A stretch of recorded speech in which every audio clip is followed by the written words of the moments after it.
இந்த பாருங்க, இதுதான் வெந்தயக்கீரை.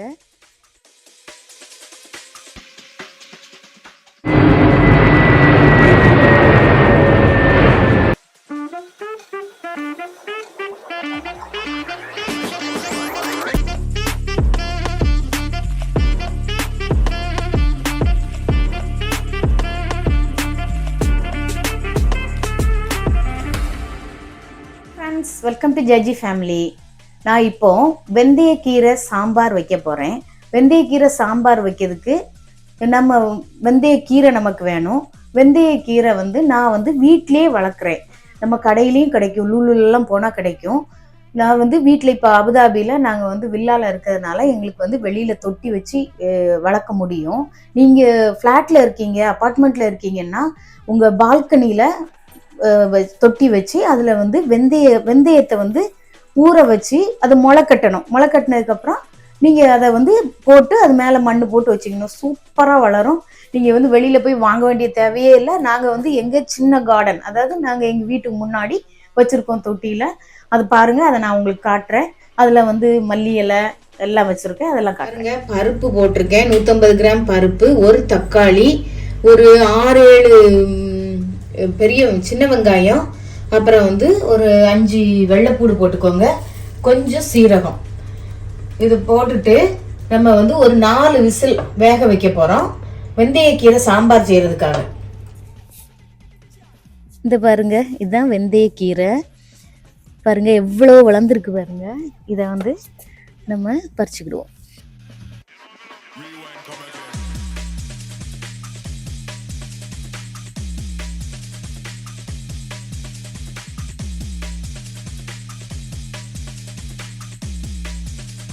வளர்த்துருக்க மல்லி இலையை பாருங்கள், இதுலேருந்து தான் நான் டெய்லி எடுப்பேன். அதே மாதிரி இங்கே பாருங்கள் கீழாநெல்லி இருக்குது. இது பச்சை மிளகாய், இதெல்லாம் வளர்ந்ததுக்கப்புறம் உங்கள்கிட்ட காட்டுறேன். இது பாருங்கள் புதினா. இது பூவை பார்த்தீங்களா, ரொம்ப அழகாக இருக்குது. இதுவும் கீழாநெல்லி தான்.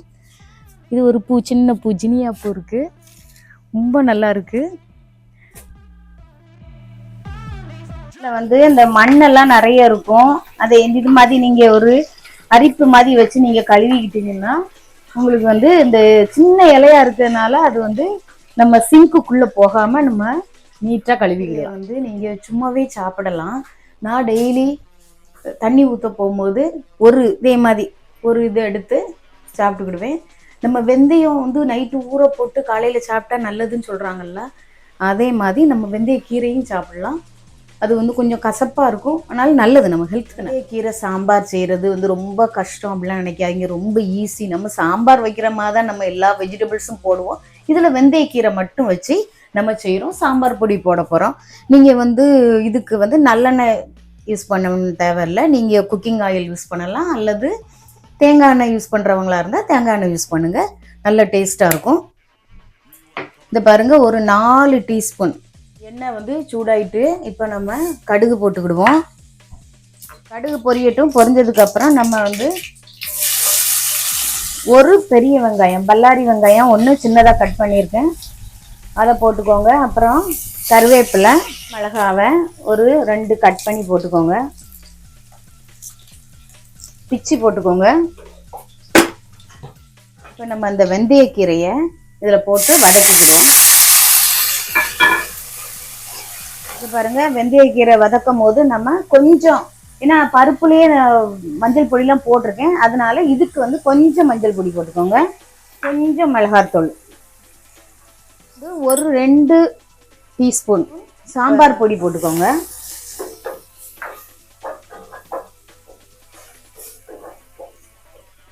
இந்த வெந்தயக்கீரை கொஞ்சம் வேகணும். வெந்ததுக்கு அப்புறம் தான் நம்ம பருப்பை போடணும். அதனால அவசரப்பட்டு போட்டுறாதீங்க, கொஞ்சம் வேகட்டும்.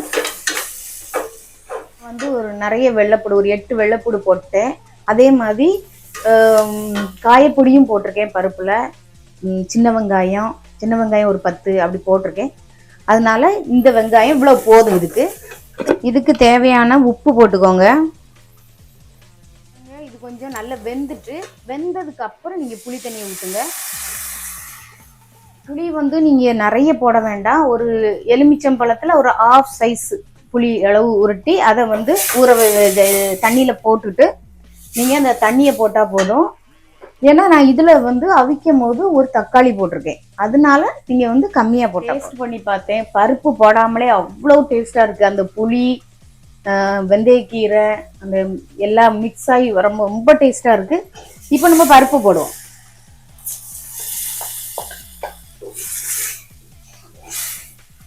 சாம்பார் வச்சாலும் மல்லி இலை மேலே போடுவேன். சாம்பார் எல்லாத்துக்குமே நம்ம மல்லி இலை தேவைப்படும். சாம்பார் எல்லாம் கொதிச்சு நல்ல இதானதுக்கப்புறம் அதுக்கு மேலே மல்லி இலை போடும்போது அந்த ஸ்மெல்லும் நல்லா இருக்கும், டேஸ்ட்டும் நல்லா இருக்கும்.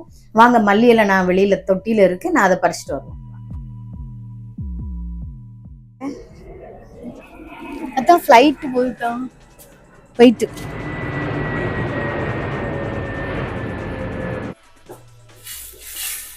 பார்க்கறதுக்கே எவ்வளோ அழகா இருக்கு. அப்பவே சாப்பிடணும் போல இருக்கு. நீங்க ஒயிட் ரைஸ் கூட சாப்பிடலாம். இதை வந்து நீங்க வந்து சப்பாத்தி அது கூட சாப்பிடலாம். ஏன்னா நமக்கு பருப்பு இருக்கு, நல்ல புரோட்டீன். இந்த எண்ணெய் எல்லாம் மேலே தெளிஞ்சு வந்திருக்கு பாருங்க, இந்த சைடெல்லாம் போதும், நல்லா குக் ஆயிட்டு. இனி வந்து மல்லி இலையை போட்டு இறக்கிடுவோம். இந்த பாருங்க, ரொம்ப டேஸ்டியான வெந்தயக்கீரை சாம்பார் வச்சுட்டேன். ரொம்ப டேஸ்ட்டாக இருக்குது. நீங்கள் அந்த நான் சொல்கிற மாதிரியே எல்லாம் புளி தக்காளி எல்லாமே கரெக்டாக போடுங்க, ரொம்ப டேஸ்ட்டாக வரும். இதோட மத்தியானம் லஞ்சுக்கு வந்து நாங்கள் இதுதான் எடுக்க போகிறோம். இதுவும் நாங்கள் வந்து மீன் ஊறுகாய் போட்டிருக்கோம். அந்த மீன் ஊறுகாவும் இந்த வெந்தயக்கீரை சாம்பார், சோறு, அப்புறம் மீன் ஃப்ரை, பீட்ரூட் பொரியல், இதுதான் எங்களோட மத்தியானம் லஞ்சு. ரொம்ப டேஸ்ட்டாக இருக்குது. நல்ல ஹாப்பியாக சாப்பிட போகிறோம். நீங்களும் இதே மாதிரி செய்து நல்ல டேஸ்ட்டாக சாப்பிடுங்க. உங்களுக்கு அது டேஸ்ட்டாக வந்ததுன்னா டேஸ்டின்னு ஒரு கமெண்ட் பண்ணுங்கள், எம்மின்னு ஒரு கமெண்ட் பண்ணுங்கள். ஓகே ஃப்ரெண்ட்ஸ், இந்த வீடியோ பிடிச்சிருந்ததுன்னா லைக் பண்ணுங்கள், ஷேர் பண்ணுங்கள், சப்ஸ்கிரைப் பண்ணுங்கள், கமெண்ட் பண்ணுங்கள். Thank you so much. Bye, take care.